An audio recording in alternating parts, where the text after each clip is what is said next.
सांगली येथे सोमवारपासून कृष्णाई मिनी सरस प्रदर्शन, विविध वस्तूसह खाद्यपदार्थांचे स्टॉल, बचत गटाचे स्टॉल राहणार उपस्थित। ग्रामीण भागातील बचत गटांनी उत्पादित केलेल्या वस्तूंना बाजारपेठ उपलब्ध करून देण्याच्या उद्देशाने महाराष्ट्र राज्य ग्रामीण जीवनोन्नती अभियानांतर्गत उमेदच्या वतीने जिल्हास्तरीय कृष्णामाई मिनी सरस बचत गट उत्पादन विक्री व प्रदर्शनाचे आयोजन करण्यात आले आहे।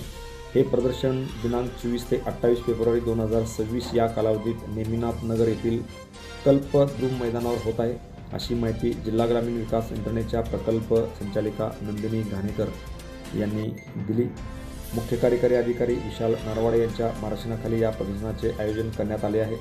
प्रदर्शनात जिल्ह्यातील बचत गटांनी उत्पादित केलेल्या 55 आणि 20 खाद्यपदार्थांचे स्टॉल आहेत। महिला बचत गटांनी तयार केलेल्या घरगुती वस्तू, हस्तकला व खाद्यपदार्थांना चांगली मागणी या निमित्ताने होत असल्यामुळेच हे प्रदर्शन आयोजित करण्यात आले आहे। या उपक्रमाच्या माध्यमातून महिलांना आर्थिकदृष्ट्या सक्षम करण्याबरोबरच त्यांच्या उद्योजकतेला चालना देण्याचा प्रयत्न करण्यात येत आहे। ग्रामीण भागातील उत्पादनांना थेट ग्राहकापर्यंत पोहोचवून बाजारपेठ निर्माण करणे हा प्रदर्शनाचा मुख्य उद्देश असल्याचे घाणेकर यांनी सांगितले असून सांगली जिल्ह्यातील सर्व नागरिकांनी या स्टॉलला एक वेळ अवश्य भेट द्या असे आवाहनही त्यांनी यावेळी केले आहे। Press the bell icon on the YouTube and never miss another update.